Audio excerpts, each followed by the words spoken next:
Hey, what's up, everybody? It's video 44 coming at you with another video. All right, Kyrie Irving. Steve Nash was asked about Kyrie Irving, and Steve Nash essentially said that Kyrie Irving is going to miss games. They expect him to miss home games, and they're going to move forward. Kyrie Irving conversation has been said here many times over. You already know what I'm thinking in regards to Kyrie. I like Kyrie's game more than I say I do, to be honest with you. I think he's the best dribbler in the history of the sport. There's no one that can dribble better than him. If there were an entire league for dribbling, he would be the best player in it. He's also a fantastic finisher, one of the greatest finishers of his size ever. He hit a game-winning championship shot that no one can ever take away from him. Got a ring, all-star appearances. He's a great player. Not good, great. Limited though, limited. Defensively, he's not locking nobody up like that. I've seen him do good things defensively, but that ain't his game. Facilitating, he can get some assists for you. You know, he's a smart basketball player. He's not an idiot by any stretch of the imagination, but he score first. He's not going to be Lonzo Ball out there. That's not his game. Going off of 15, 12 assists, whatever. He's not an assist guy like that.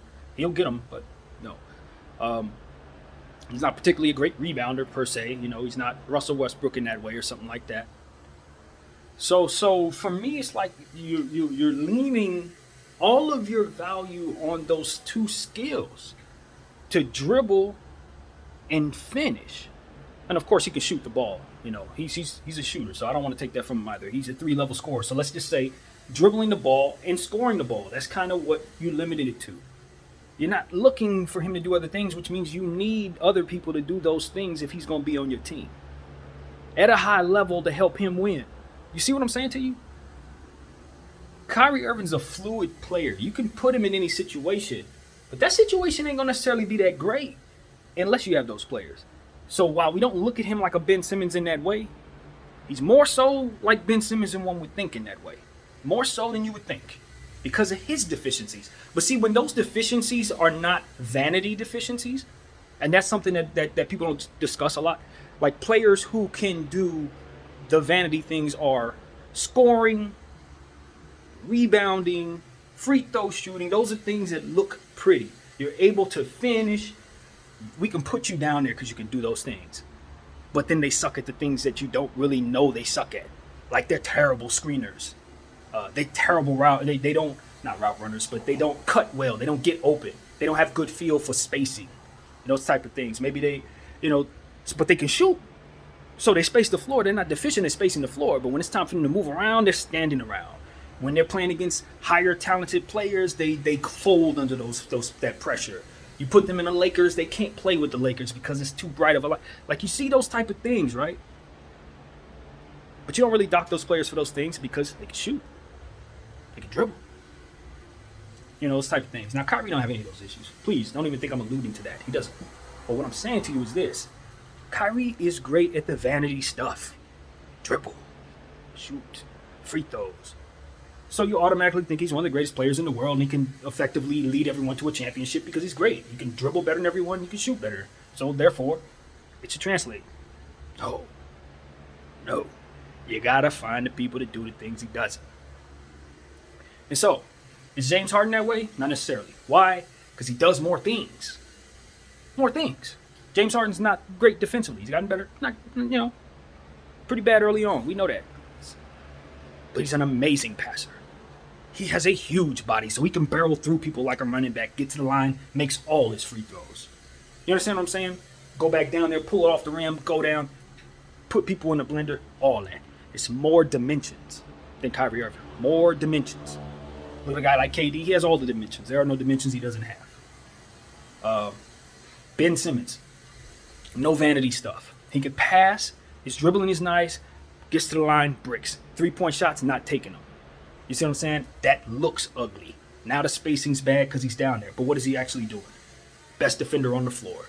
He facilitates. The ball pops better when he's on the floor. He's huge, so he's able to get rebounds, press the break, and make others better in transition.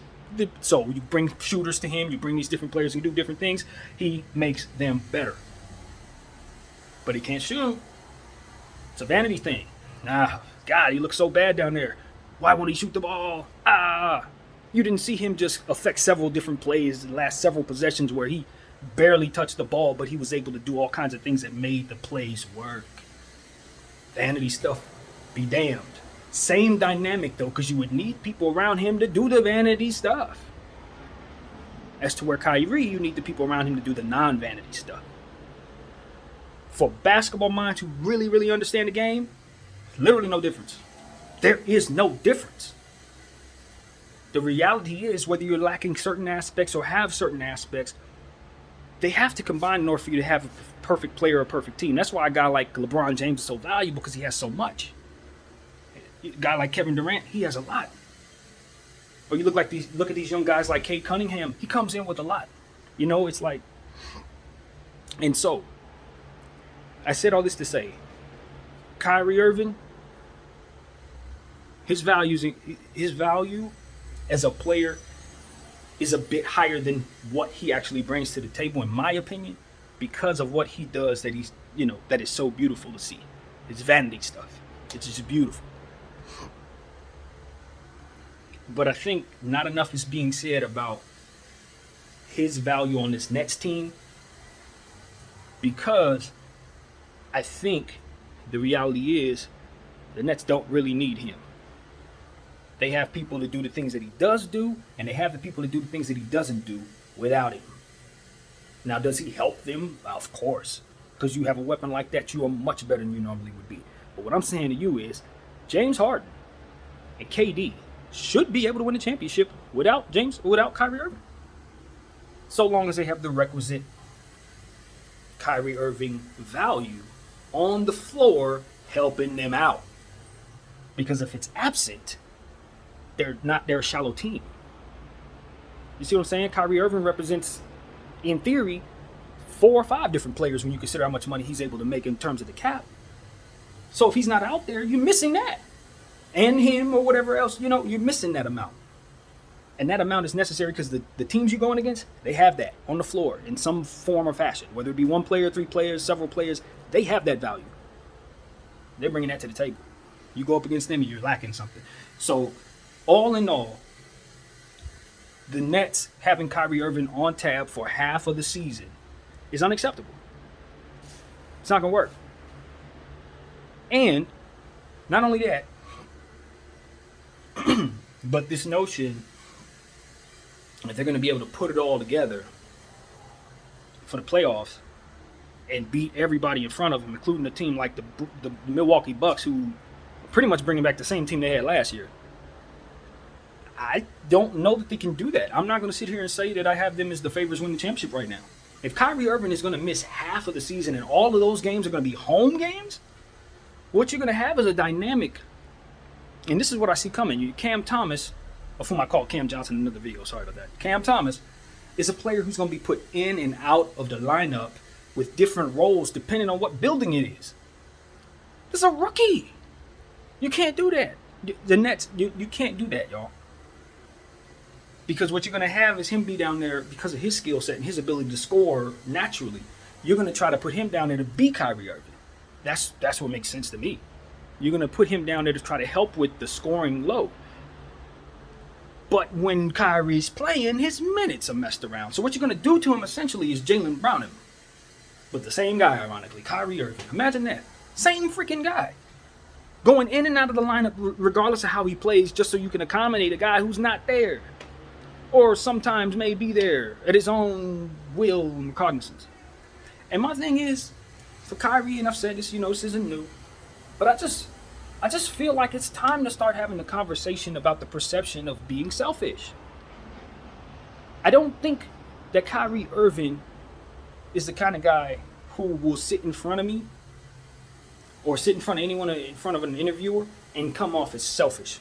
I don't think he's going to speak selfishly. I don't think he's going to come off as someone who's thinking in a different world. Like he's in terms of like, how he is? We know how he is. But the reality is that when you bring it all together, it really does just come down to other people having to make sacrifices in order to accommodate his choices. And that is unfair. Kyrie Irving is someone who speaks about the importance of his tribe and his heritage. I don't think my ancestors appreciate that behavior from me when I make certain decisions, regardless if my intentions are pure or not, that make others have to accommodate for me unapologetically when I'm not willing to make those same accommodations for them. Kyrie, I have to ask, did you ever consider how your choices affected Jaylen Brown, Jason Tatum, Terry Rozier? These are human beings, just like you. Maybe they don't think the things that you think, but things value. They matter. Like, things matter to these people. And you put their careers in a weird spot because of choices like this, where you just want to walk away for reasons that may or may not make sense to the rest of us, or we may not be aware of because you don't feel like you should be telling us stuff. It's a lot of self-protection. I'm protecting me. I'm protecting what matters to me. In regards to the vaccine conversation, he's saying, we have all that we need in this world in regards to natural remedies and things. Why would we need to take the vaccination? And I'm not here to argue that conversation. I have something to say about that, but it's not. That's not important. I think the important aspect of it is, bro, you're looking at all kinds of different things that benefit you, how you view the world, how you protect yourself, But your gripe with the world is that people have been unfair, that people have been wronging others. People have, this country has done different things. We've withheld certain truths. That's what you stand on. But what you don't realize is you reinforce those very same concepts within your behavior. Not on those same levels, not with that same vibe, but that is the same basis from which they worked to protect themselves because of the information that they believed they had that others didn't. They made certain decisions that looked bad. You protest this type of behavior. You don't see that you're reinforcing it by behaving this way? Yes, the media is doing things to twist your words. Yes, people will run with narratives. Yes, there is something to be said for having, the right to withhold certain things. You didn't sign up to be a role model, so to speak, or someone's, pillar of truth necessarily. You want to be your own guy. I get it. All that matters. But at the end of the day, when you step into this arena, a certain type of game is being played by everyone. You know what I mean? And what you do is you come into that situation and say, I'm not going to play the game. I still want to make the money. I still want to play the game of basketball, but I'm not going to do the things that it takes to make this thing continue to go. Now, change is necessary. Maybe someone needs to come in and shake things up in some ways. I don't know that that's not the case in a lot of circumstances, but to me, it comes off as just Kyrie Irving's just kind of doing stuff. It's not necessarily well thought out in regards to who else is harmed by the behavior. Who else is going to have to make really, really uncomfortable adjustments. And then more so, because of public opinion, a lot of people are going to look at you and support what it is that you do just because of who you are and not consider those people as well. See what I'm saying? Because you're loved, you're Kyrie Irving, your Uncle Drew. So a lot of people are just going to ride with you. They agree with your statements. They too have some similar ideas. So they're going to ride with you even when it looks, to me, that they should look at you and say, yeah, we mess with you, but yeah, you got some inner looking to do in regards to your behavior, choices, decisions, and then how they affect other people. People that you want to respect you, people that you demand respect you. I just think we have to start realizing the villain within. We got to start realizing that when we go out and fight the battles against the demons that are out there, whatever it is, whatever your thing is, when you go outside and you fight the forces that go against you, you got to remember that you have some darkness in you too. And whether your intentions will represent that darkness or not, if you don't be cognizant of your decisions and how they affect others, it's still going to be bad energy for others. It's still going to work in the worst way. And I think that's what's going on with Kyrie. We want to root for you, Kyrie. I've seen enough from this guy to know that he has his heart in the right place. I hear about him giving money to people. You understand what I'm saying? I hear about him donating. Like I said, his tribe. I respect all of that. I love all of that. I got a lot of respect for that stuff. But then he'll turn around and leave people, real people, his peers, in a very uncomfortable spot just to accommodate what he believes. And that ain't good. That's not good, man. Sometimes you just gotta sacrifice stuff just because you're a good friend to somebody. Yes, I can stand over here, just like I mentioned in another video. Just because you have a right to do something doesn't mean you're right for doing something. It's probably not best to exercise that right because there's going to be consequences for that right being exercised. There's going to be a reaction to that right being exercised. Tomorrow, the shoe could be on another foot. So be humble is what I always say. And I think Kyrie's humble, but in his actions, I've named more than 3 or 4 people who can honestly say some things about him that may not sound too great if they choose to. Now, I don't know the interactions. I'm not going to say he has problems with those guys that have a problem with him.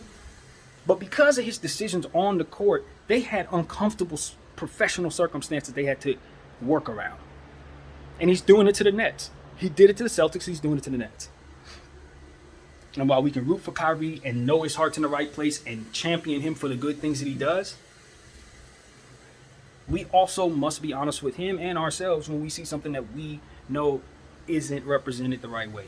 This isn't represented the right way. It's not. If you don't want to take a shot, all that's, hey, what am I going to say to that? But it's the other stuff around it. I don't like him making a point so much, and this is just my own personal preference. Whatever. It's me.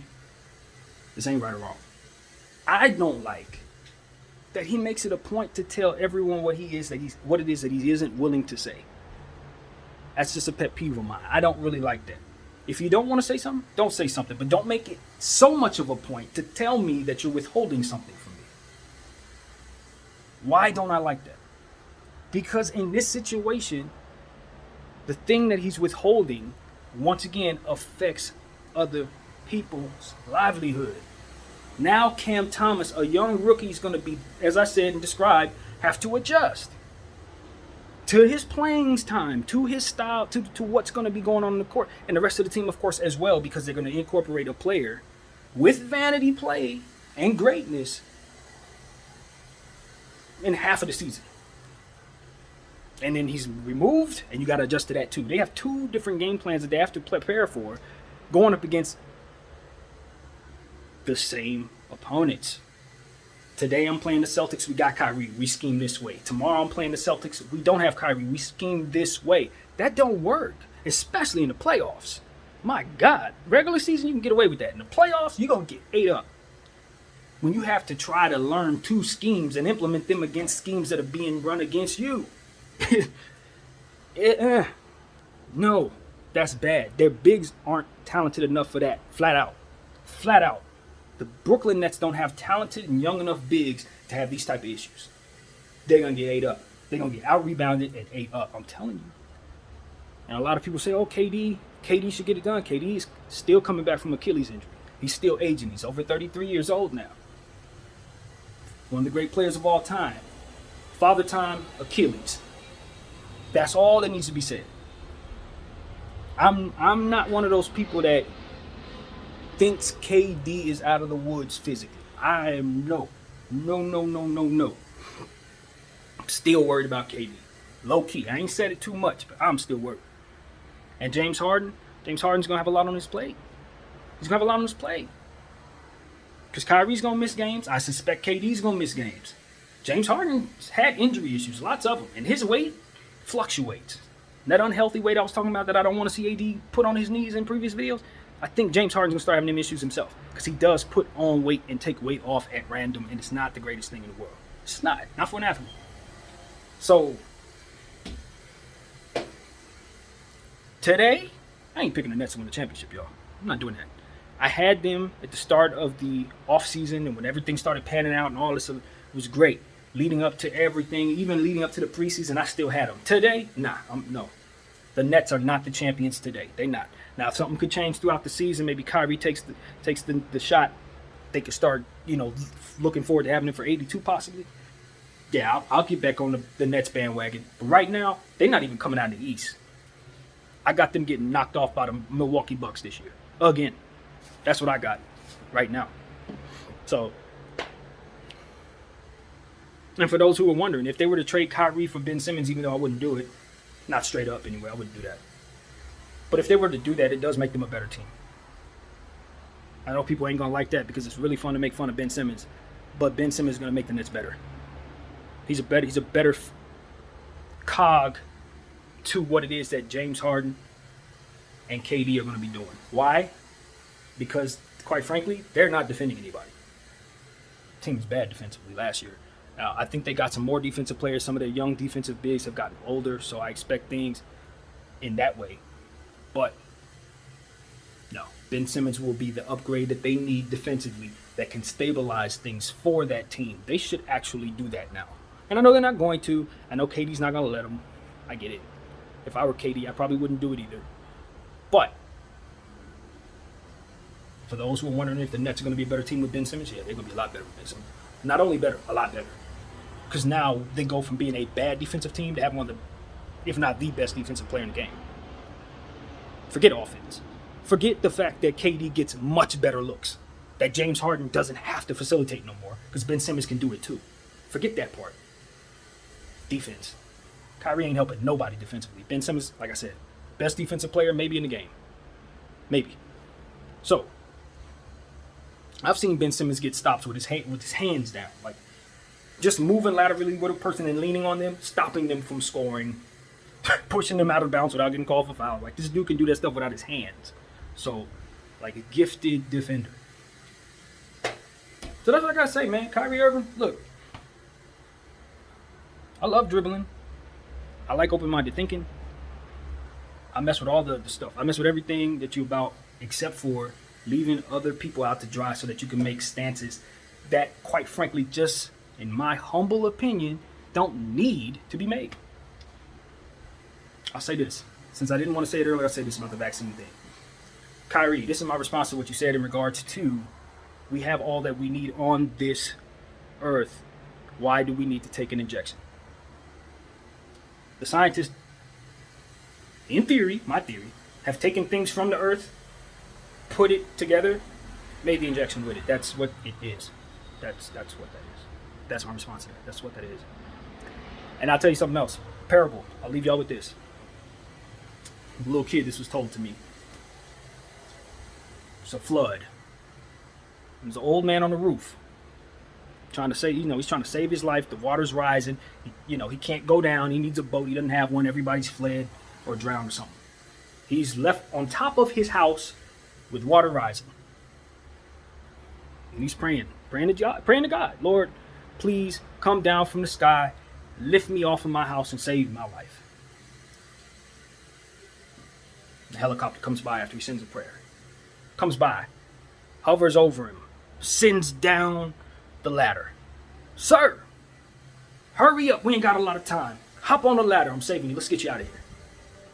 Thank you so much for coming, but I'm waiting on God. He's coming. He's coming down from a cloud. I have faith. He's coming. He's coming. Sir, we ain't got a lot of time. The water's raising. You're going to be submerged underwater within 5 minutes. You need to climb or you're going to lose your life.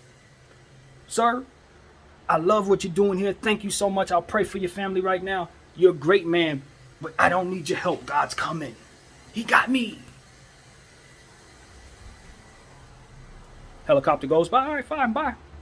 All right, sir, I tried. I got to go find somebody else. There's more people to look for, but God bless you, sir. I'm going to send someone else around. I'm sending someone else around. Another helicopter comes by 2 minutes later. Real quick. 2 minutes later. Hey, sir. Hey, how you doing, man? Hey, got word from the other guy. I'm here for you, man. You're running out of time. Come. Let's go. Send the ladder down for him. Thank you, brother. Let that other brother know I'm praying for him. I'm praying for you, too. Thank you so much. God bless your family. I'm going to sit on this roof. God's coming. He's going to get me. No, sir, you don't have a lot of time, man. This water's coming. Don't you see? It's already up to your legs. Like, you can't. You're not going to make it, sir. I got this, man. I have faith. God is going to come down from a cloud and pick me up. Find someone else. Save them. I know you can do it. All the best to you. Thank you for coming to save me. I'm cool. Sir, we don't have time for this. You got to go. No, I'm good. Helicopter goes off. He said, all right, man, I can't stay here. We got other people to look for. I'm gone. Guy dies. Water comes up to him. He drowns. The end for him. He goes to heaven. Walks up to the gates of heaven. God, I prayed to you. I had so much faith. You didn't come down from a cloud and save me. Why didn't you save me? You didn't send them 2 helicopters I sent you? That's all I got. My name is BDF44. Thank y'all for watching. I'm out.